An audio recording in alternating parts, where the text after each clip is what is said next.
ఇలా హుజరాబాద్ పట్టణంలో ఇలా డంపింగ్ యార్డ్ అనేది ఒకటి వస్తా ఉంది.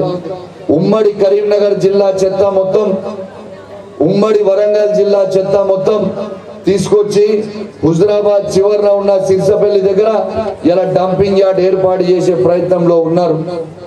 అది నిజంగా డంపింగ్ యార్డ్ వస్తే ఇలా హుజరాబాద్ లో మనము ఎవరం కూడా ఈ జమ్మికుంట పట్టణంలో కానీ హుజరాబాద్ కానివ్వండి, ఇల్లంతకుంట కానివ్వండి, వీణవంక కానివ్వండి, కమలాపూర్ కానివ్వండి, కేశవపట్నం కానివ్వండి, మానకొండూరు కానివ్వండి, ఎల్కతుర్తి కానివ్వండి, భీమదేవరపల్లి కానివ్వండి, సైదాపూర్లు కానివ్వండి, మనం ఎవరం కూడా బతికే పరిస్థితి ఉండదు.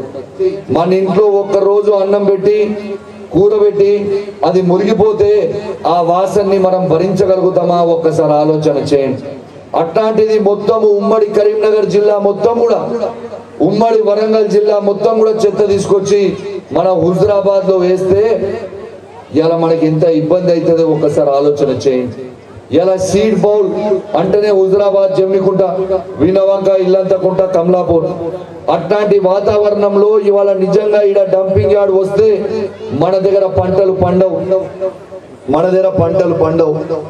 మన దగ్గర రేపు ఆ పెరడ్లకి నీళ్లు పెట్టుకోవాలనుకుంటే విషము నీళ్ళు ఇచ్చినట్టు అవుతుంది నీళ్ళకి.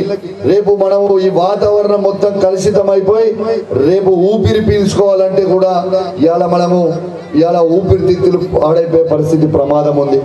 ఆఖరికి మంచినీళ్ళు తాగితే కూడా ఇలా విషం నీళ్లు తాగే ప్రమాదం ఉంది. ఇలా దయచేసి ఇది అందరూ కూడా గమనించాలని విజ్ఞప్తి చేస్తా ఉన్నాను. దీని మీద రాజకీయాలు వద్దు, మనకి జమ్మికుంట ముద్దు అనేది మీరు గుర్తు పెట్టుకోవాలి. ఇలా ఏడో హుజరాబాద్ అవుతుంది, జమ్మికుంటలు అయితే లేదని కాదు. అది హుజరాబాద్ చివరన ఏర్పాడైతే చుట్టుపక్కల ఉన్న 50 కిలోమీటర్ల వరకు మొత్తం నాశనం అయిపోతుంది. మన ప్రాంతం మొత్తం నాశనం అయిపోతుంది. రేపు భవిష్యత్ తరాలకి పుట్టబోయే పిల్లలు కూడా నల్గొండల ఫ్లోరోసిస్ తోని పిల్లలు ఎట్లయితే హ్యాండిక్యాప్ పుట్టినరో రేపు ఆ పిల్లలు కూడా హ్యాండిక్యాప్ పుట్టే ప్రమాదం ఉంటది. కాబట్టి మన అందరం కూడా దీని మీద కాళ్ళు గజ్జ పట్టుకొని మనం డంపింగ్ యార్డ్ రానియకుండా పార్టీలకి అతీతంగా కొట్లాడాలని ప్రతి పౌరునికి నేను విజ్ఞప్తి చేస్తా ఉన్నాను. ఇది నేను ఖచ్చితంగా చెప్తున్నా.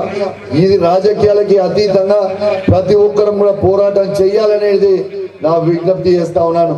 వాస్తవంగా చెప్తున్నా, నాకు రక్తం ఉడుకుతుంది.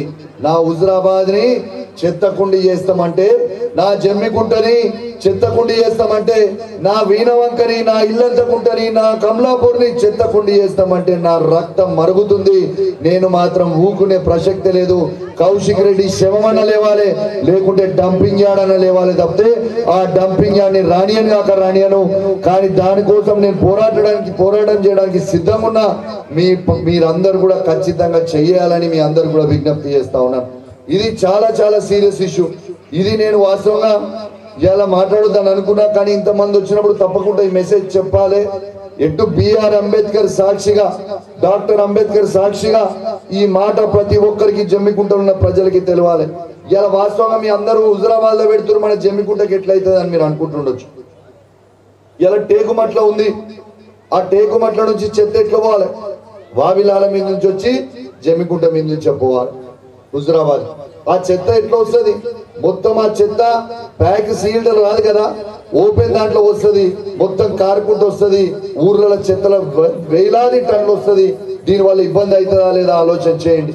ఇల్లంతకుంటల సిరిసేడు అవతల వెన్నంపల్లి మన సురేంద్రన్న వాళ్ళ ఊరు, ఆ ఊర్లో ఉన్న చెత్త అంతా ఎట్లా రావాలి?